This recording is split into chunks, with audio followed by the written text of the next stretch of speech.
Hello and welcome to another episode of Cellulose. My name is Alana Keneally and I'm here with the one and only Dr. Keneally. Yes! Hello, everyone. And of course, the also one and only Jess Donovan. Hello.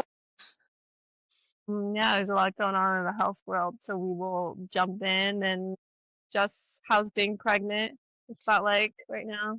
It's amazing. I'm in the second trimester, so like everything's blissful and perfect and no issues. So it's great. That is beautiful. Oh yeah. You are fermenting and you are creating the most amazing miracle right now. What an amazing thing. Yeah, it's just a casual Wednesday, and that's what I'm doing. So Yes, exactly. and the weather's been nice, even though today's is kind of gloomy, but yesterday I was at the beach, so I got like some sun on my body and I'm like, everything's so good. Wonderful. Yeah. And Mom, you did some work on your mind. You did a mental retreat. Yeah, I did an upgrade of probably my whole entire well-being. So, how my thoughts, feelings, beliefs rule and dictate me. So, I now am going to be practicing unbelievable, loving, confident, invincible leader. And a little Lady Gaga too. I love it. What was The program is called ALA, which could stand for anything like alpha lipoic acid, but this one is Ascension Leadership Academy. And Alana did it before, and she was recommended to do it by her former fiance, who is this wonderful guy. And so she thought, okay, if he told me to do it, I respect his insight. And so then Alana said, Mom, I did it. You need to do it. So I said, well, Alana's listened to me for all her life. So now it's time for me to listen to her. So it was wonderful. It's amazing. Anyone who wants to upgrade, up level, and become the best version of themselves, you should do it. Yeah, it's a good program. My ex really loved it. And then he thought it might rehab our relationship.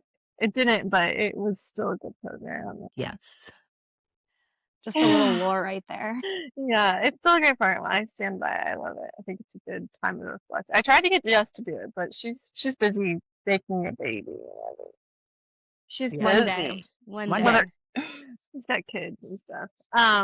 Anyways, we've done a lot of fun pulse chat topics, so jumping in.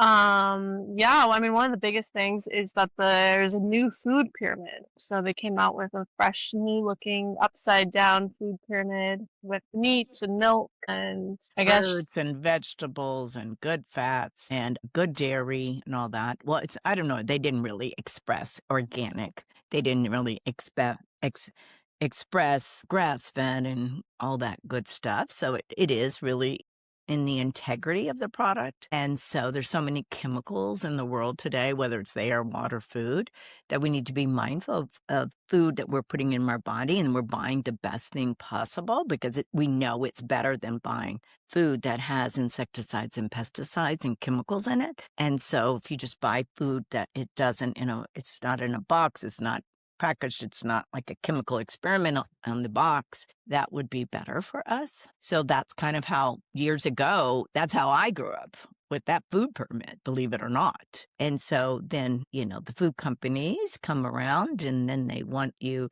it's low fat, low sugar, low this, low that, instead of just focusing on real food. So protein, good fats, and fruits and vegetables. And what a concept we have. That's, coming back around now. We used to have a milkman that delivered in glass bottles our milk. What I would do to bring that back, that would make my life so easy. It would be so iconic, wouldn't it?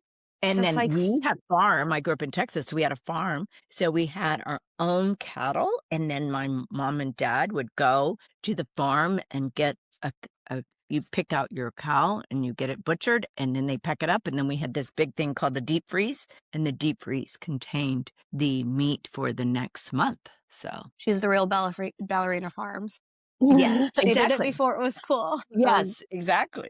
So yeah, I think it's probably a move in the right direction, like the overall sentiment is probably right. Obviously, I abide by the repeat food pyramid, which looks a little different. It puts fruit and sugar, at the at the top, or I don't know, are the most important. But whatever, people, this is probably good enough. I think maybe for most people. I do like how, like, I think the aesthetics are upgraded in this. Like, I guess Mhm. the founder of Airbnb, like, is working at the administration, Joe Gebbia, and he's really into like the way everything looks. And I think those details matter, like design and things looking good have always been really important to me, like to a point where I think the people that work with me get a little like annoyed. I've had people like quit on me because I'm like, it doesn't look the way I need it to look. And they're like, we don't want to keep trying to get it to where we want it to look. I'm like, okay, then we're not a good fit because it should look good. Everything should look pretty and good. So I don't know. I think aesthetically it's kind of a upgrade. Yeah, I think everyone's really excited about it, but it's like also the people that are excited about it weren't following the old food pyramid as it was. They were like I kind of was doing their thinking own that. thing anyways. And it's like, I think a lot of the people that wouldn't be following these guidelines in general are probably somewhat opposed to the new administration. And they're like, I'm not going to put it like, I'm not going to do what they're telling me to do. Like, this isn't fake and this isn't real. And you know what I mean? So it's interesting to see like Totally. how much change this will enact.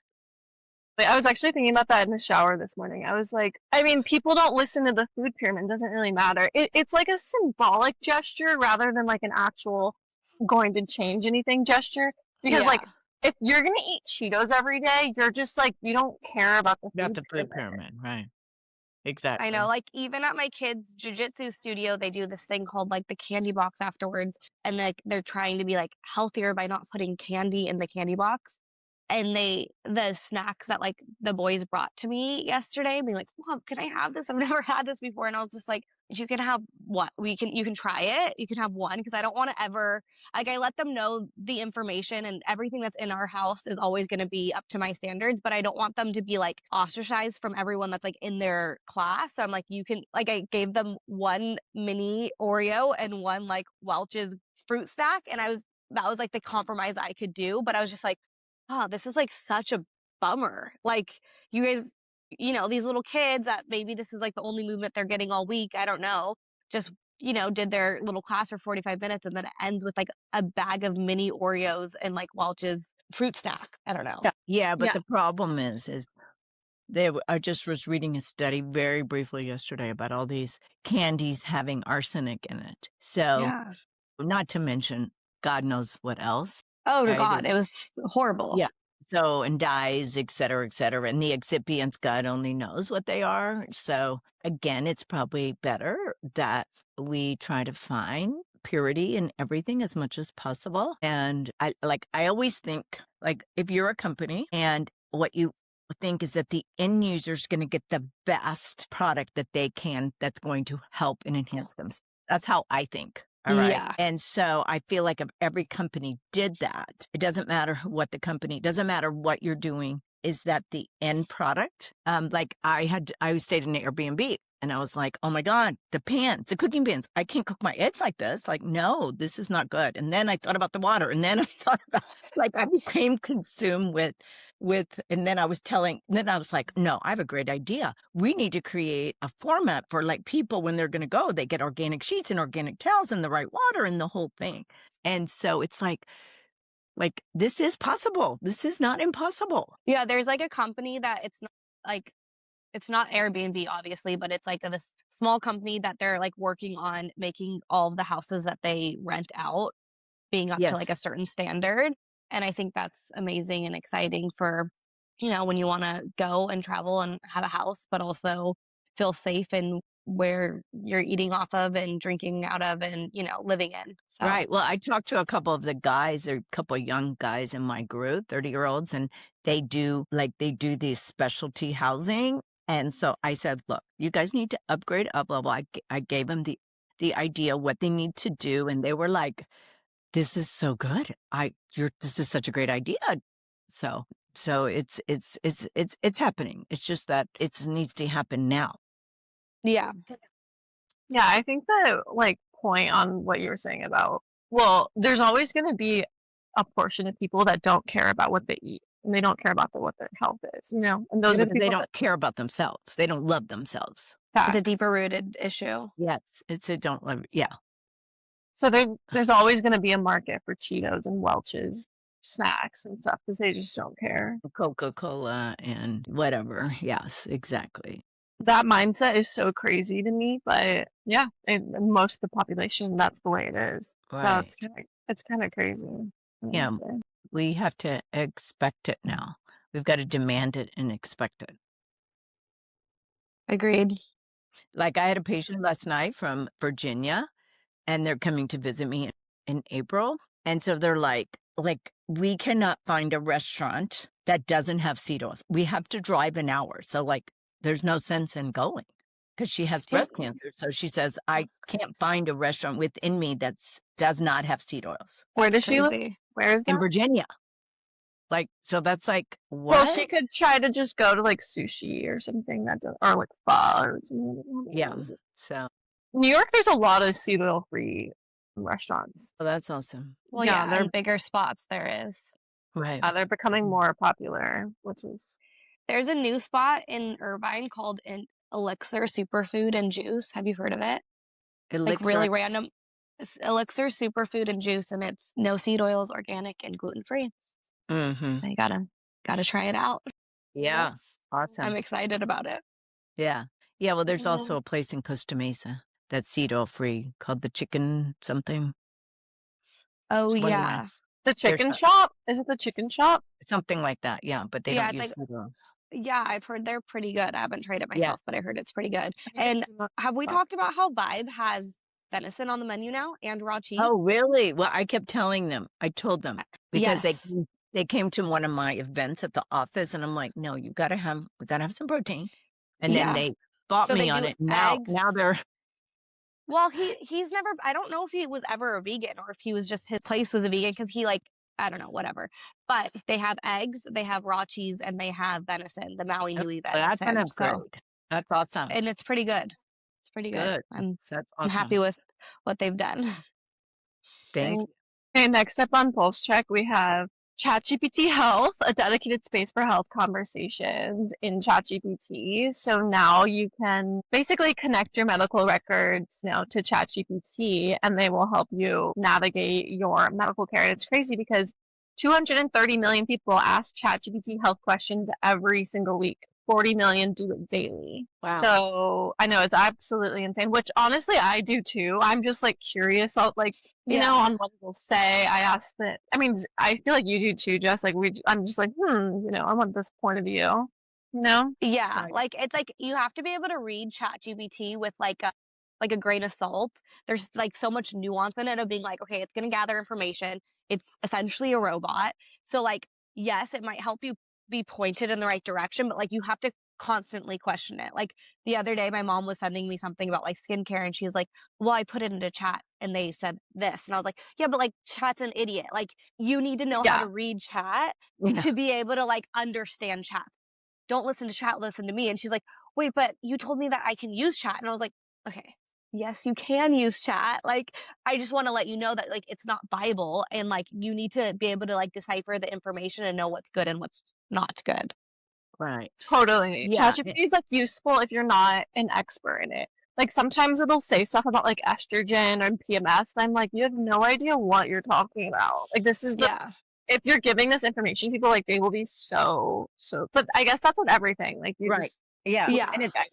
And it's also based on conventional workup of a patient as opposed to how I do it it's an integrative environmental physical. It's like encompassing everything in your life, everything. Do you live close to EMFs? What kind of, like every single thing about you. And like, it goes into the emotional side.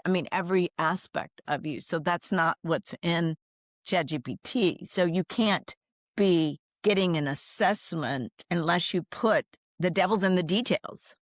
Yeah. But I guess And also, like, if you want like direction, it's not going to necessarily say like all the, natural things you should be doing. well, you can do a thing where you could actually probably go talk to me as if you're Dr. Keneally, and like and it would look through like everything you've Right. ever put out there and then give Unwritten, me yeah. information that way. But the thing is too, I'm like, maybe if you're someone that sees like a GP that is essentially using chat, like, chat itself, it's probably the same information. But if you were to go to a more functional doctor or a doctor that integrates like emotional, like environment, all of those things, like All of it's never them. gonna be able to scratch the surface. Correct.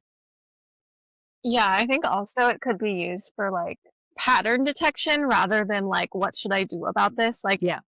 what do you see in this like these MRI results or these, Right. you These know, like chest x-rays, chest these yeah, x-rays or imaging, like blood yeah, test, yeah. interpretation of blood Yeah, like test. any patterns you see in this Yeah. blood test because like with blood testing, which we're gonna talk about more. And by the way, Mom, can you put yourself on mute while I'm talking because I can hear your AC. Isn't your AC going in there? Yeah. So you turn it Yeah. off. Just turn it off or turn your voice on mic. I mean, just put yourself on mute.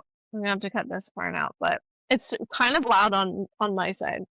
No, it's not on my side too. I just didn't know where it was coming from. This No, is it's a little clap to remember. yeah. Okay. Okay, perfect.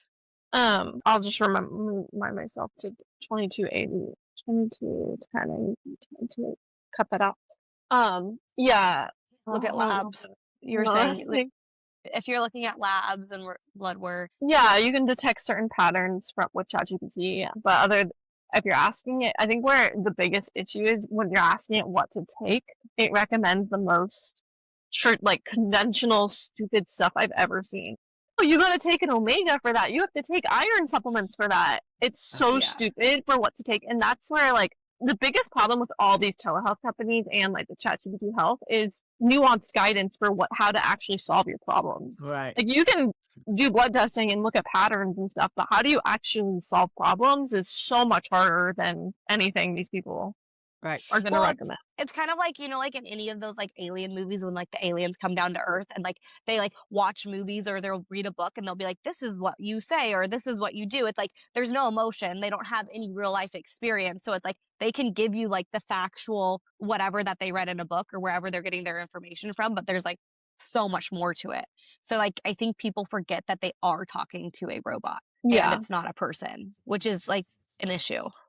Yeah, this also highlights too, like just the sheer volume of people asking it questions just shows like how much like people need help and guidance and and doctors aren't coming through. You can't, first of all, you don't have time with a doctor. Second of all, it's really expensive to go see a doctor and ask it questions. Right. And people just don't know where to look and they don't know where to turn. I mean, Right. so this is like so obvious and makes sense that they're moving into health.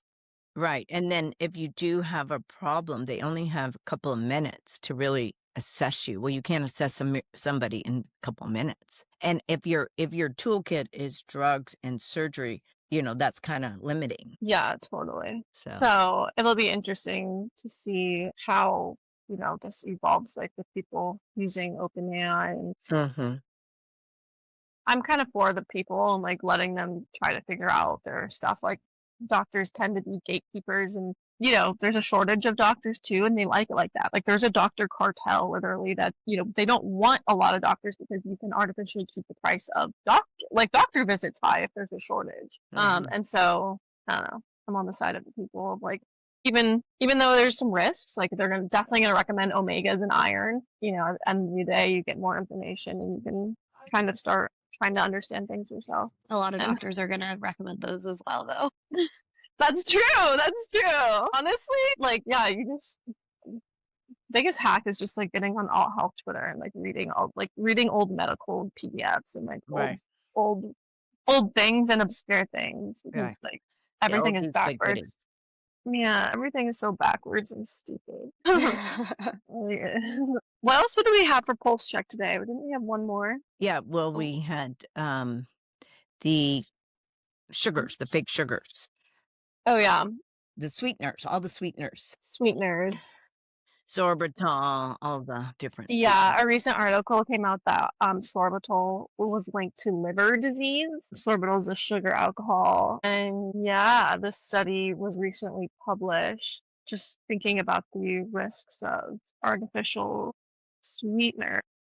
Yeah, and the big thing is really the bottom line is the fatty liver.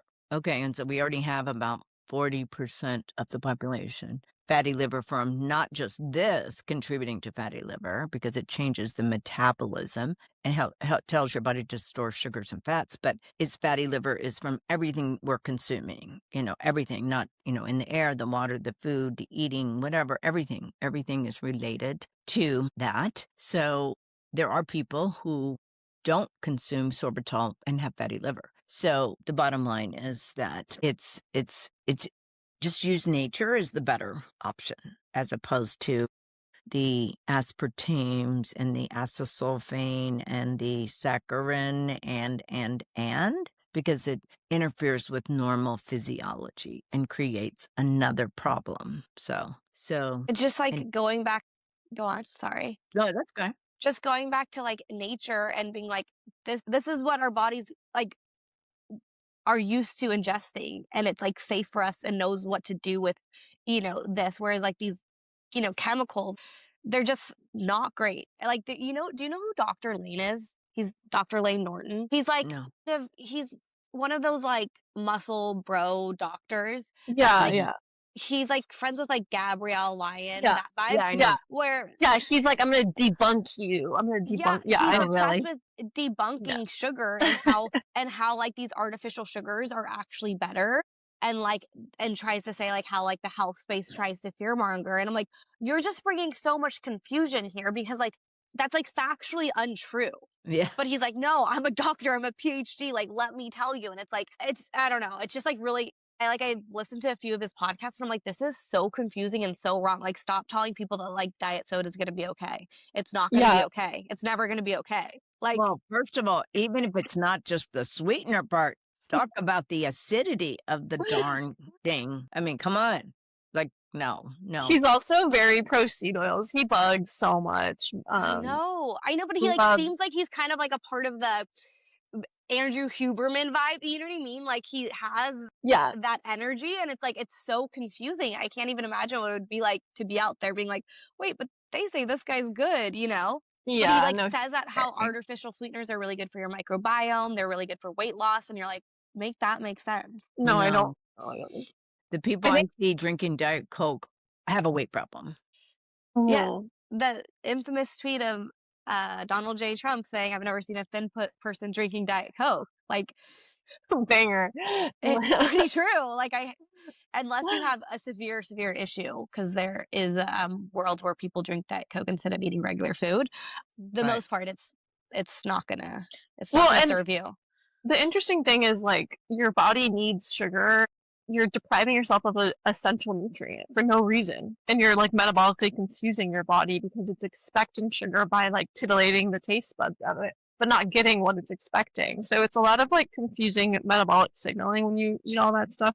I also just find the taste absolutely disgusting. Like I don't know how Horrible. people eat all of the like millions of fake sugars. We really have a way of like acclimating our bodies and our taste buds to cultural influences really fast because it's so crazy. Once you stop eating it, you're like, I can't go back. I could never eat stuff again. Yeah, right. It's changing your taste buds because once you get off, you're like, how did I ever drink that? Yeah, and like, it's real sugar is very satiating. It's very delicious. It's very necessary. So you don't need to deprive yourself. You just need to like use sugar appropriately, like in a clean. I don't know. I love the company Main Root. Like I stand by Main Root so hard. I love that company. They're an Austin-based soda company. If you really want soda, they just do clean ingredients. They're kind of hard to get for some reason. They're never at Whole Foods. They're always sold out. It's so stupid. yeah. But if you find Main Root and you really want a soda, like that's the best thing you can do. Versus like an Olipop that everyone thinks is healthy. No, It's mind blowing. Olipop Mm. and what's the other one? Poppy. They're like Poppy. people just like want to have a healthy soda so badly, and it's like you just read that it's healthy and you don't actually look at the ingredients. No, and then I mean, not to, we've talked about this a lot about how like Yeah. certain fake sugars have like are not good for fertility, and so yeah, you don't need to do that. You don't need to take these. You don't need to take allulose or monk fruit, or you don't need to do that. It's not healthy. It's not better for you. You can just eat the real deal and win.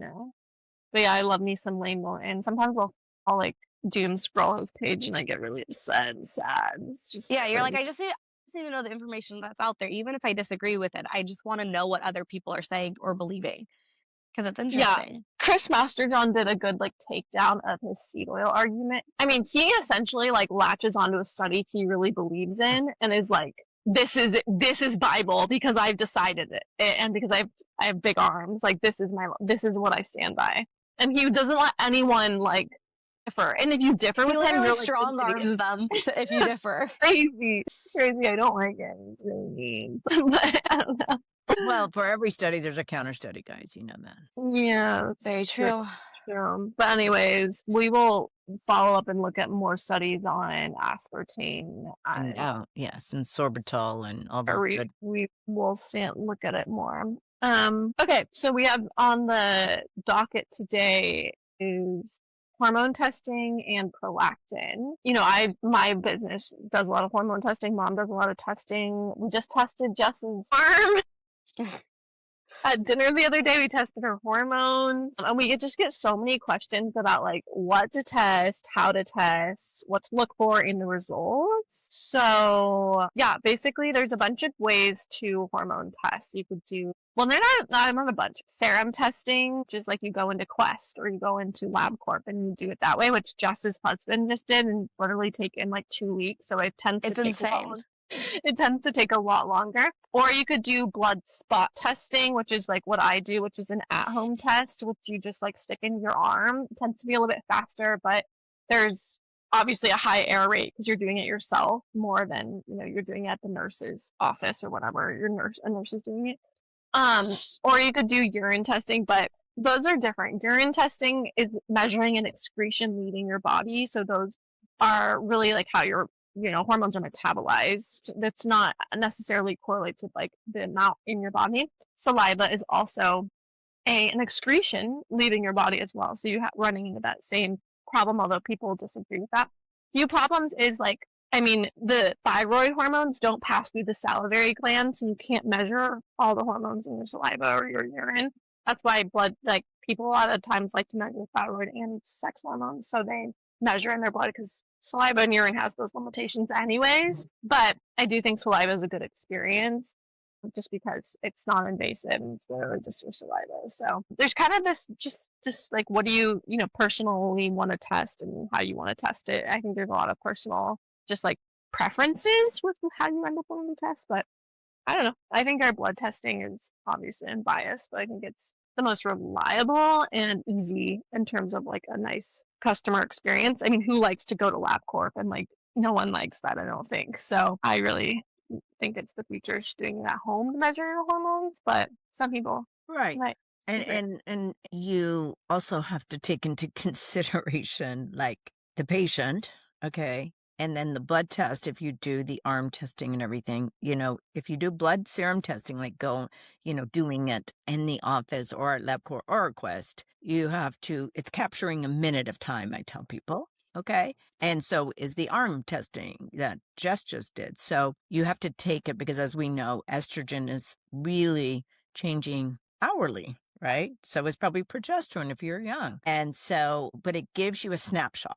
So it gives you a good snapshot of what is going on, what's not going on. Yes, thyroid, you have to check with blood. And so I think it's a starting point, but also a long time ago, they didn't have blood testing. So they had to sit and talk to people and they had to figure things out with just communication and understanding what someone was going through. All right.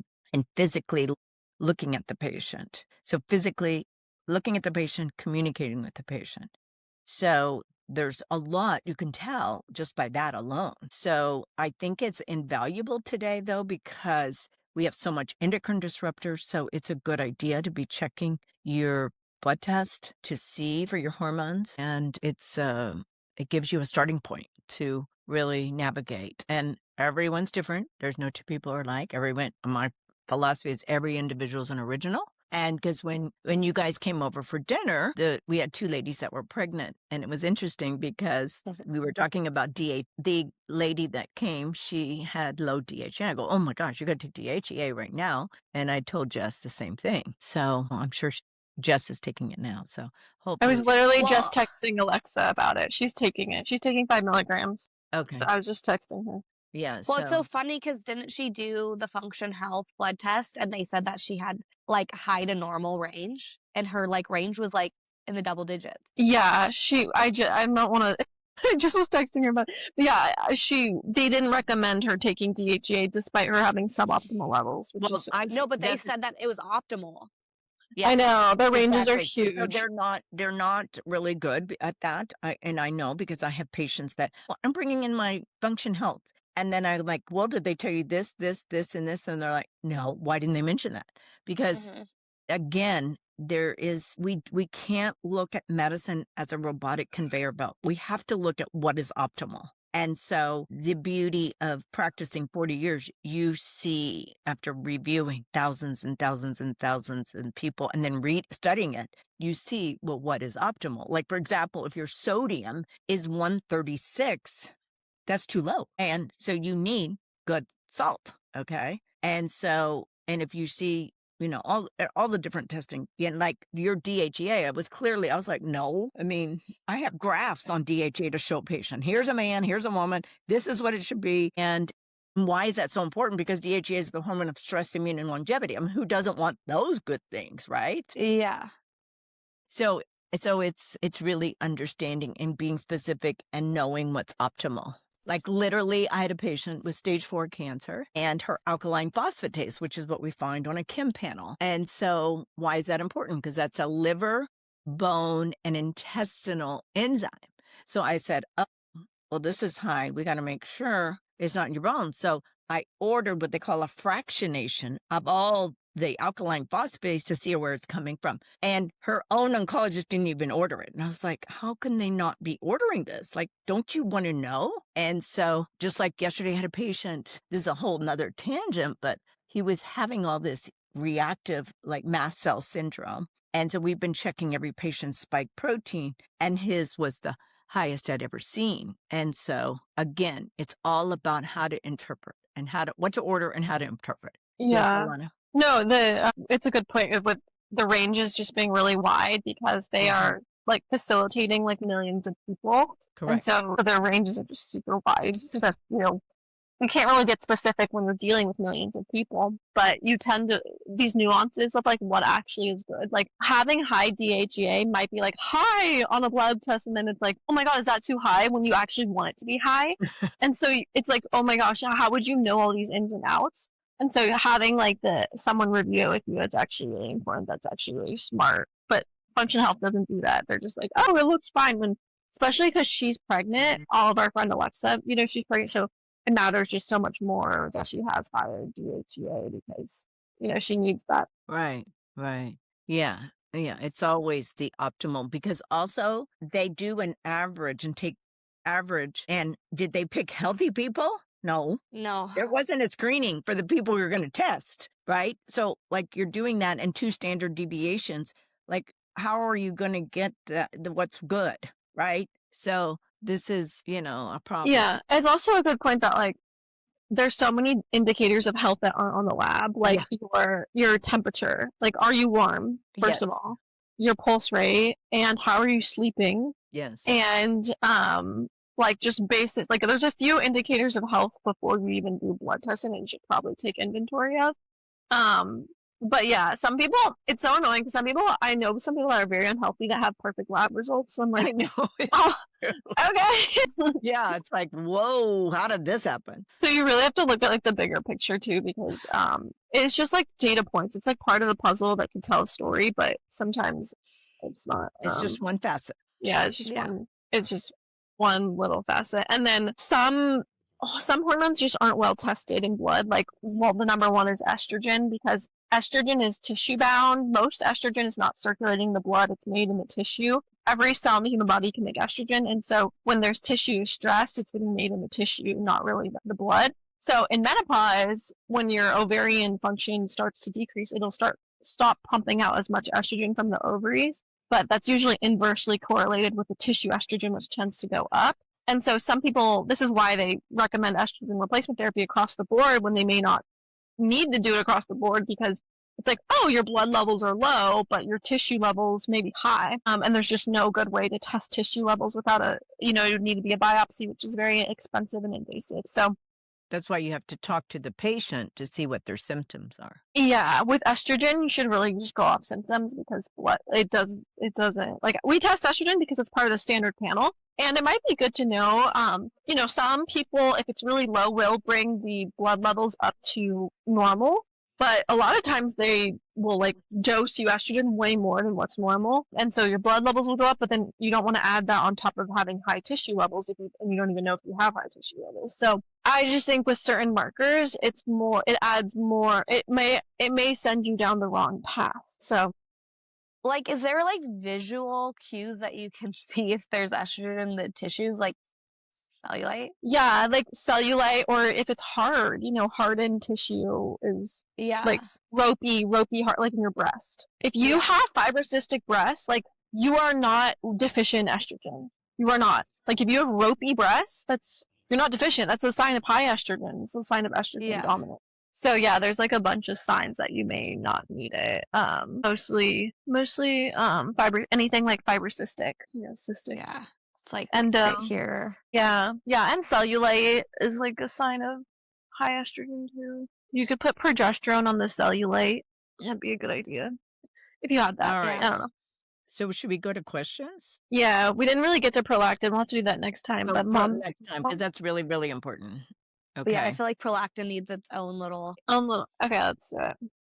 Okay, so thank you guys so much for this podcast. The three of you each bring a unique perspective, and it's just been such a breath of fresh air. I get excited about listening every week. I think that I think it's long overdue. So please keep doing it. I can tell your viewers absolutely love it, including myself. My question is in relation to something that I recently just had gone through.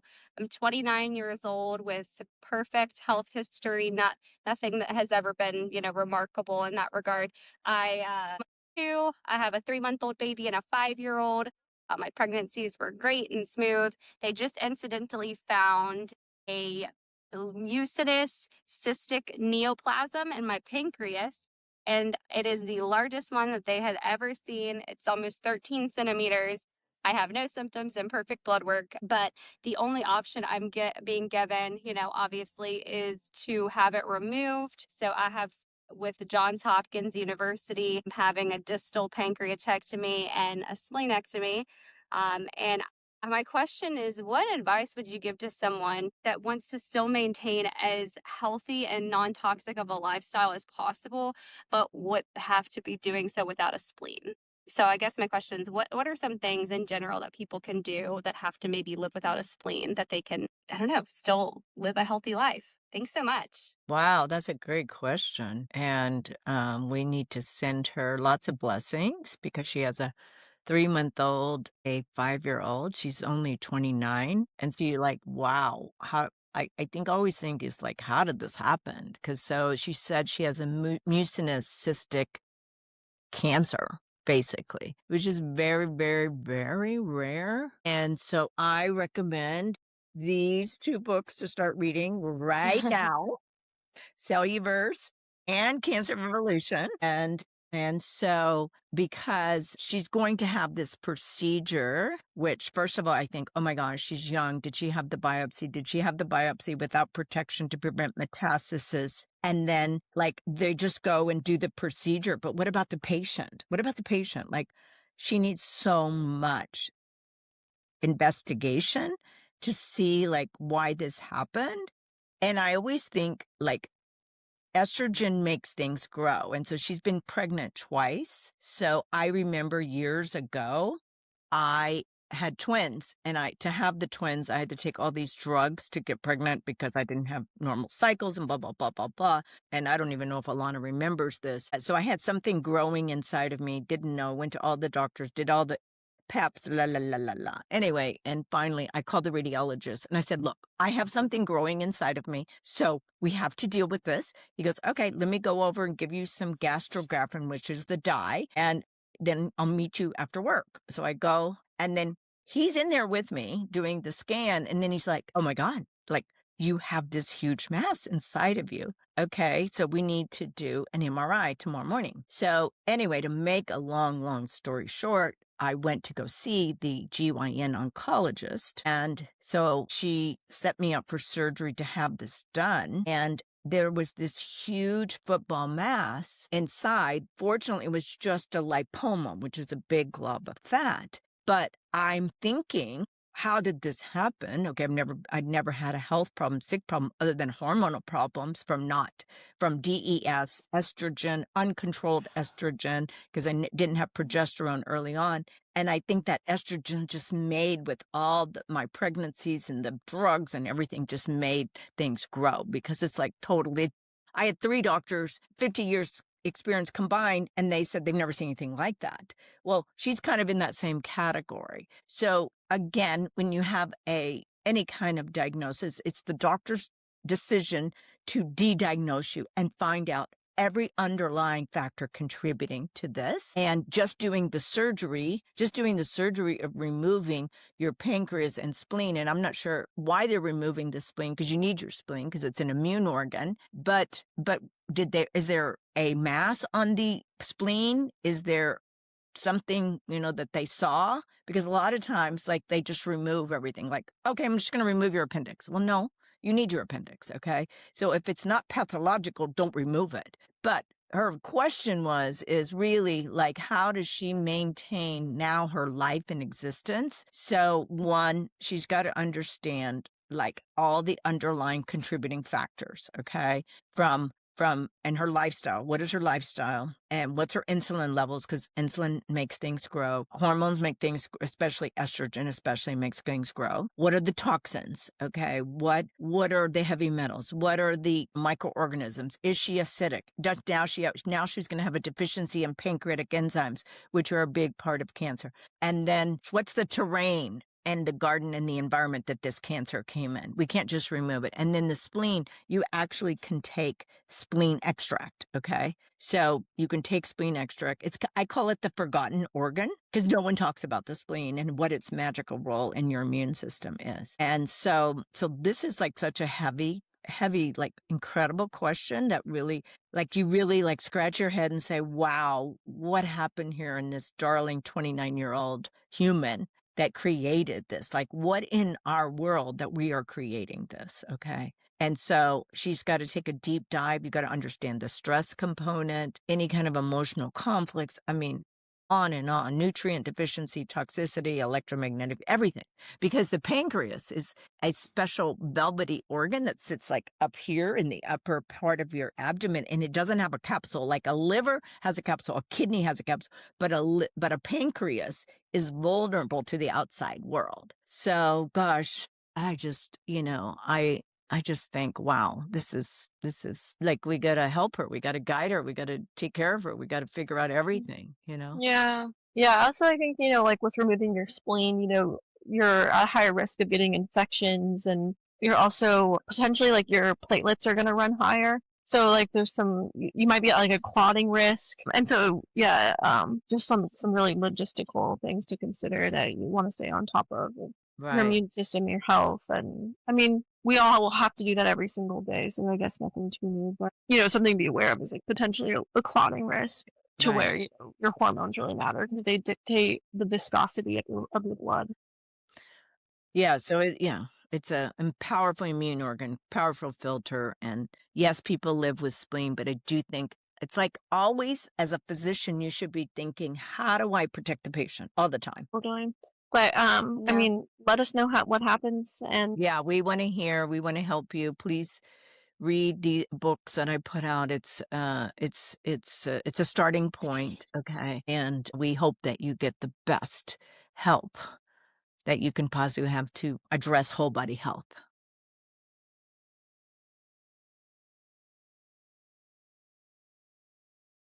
Yes, and I have patients, and so just as a mom, yes, and And I've got 2 boys. yes, I but we miss love you. you. I We miss hope you you have guys. what? I said I miss you guys. I know. Yes, I honestly might have to. It's too cold here yeah. and dirty. I don't like when the snow gets all dirty. I'm not a It's nature. You have to understand, it's nature. It's nature. It's not. It's not Snow White. So, Anyway, this has been another amazing episode of Sunny Verse. We'll see you guys next week. all Bye. right. Sending love. Bye. Celluverse is the podcast where we get real about what's making us sick and what it actually takes to get better.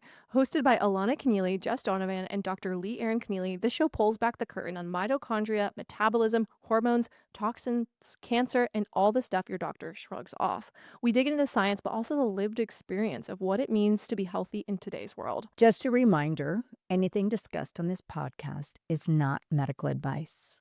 And nothing can actually harm you if you're pure of heart.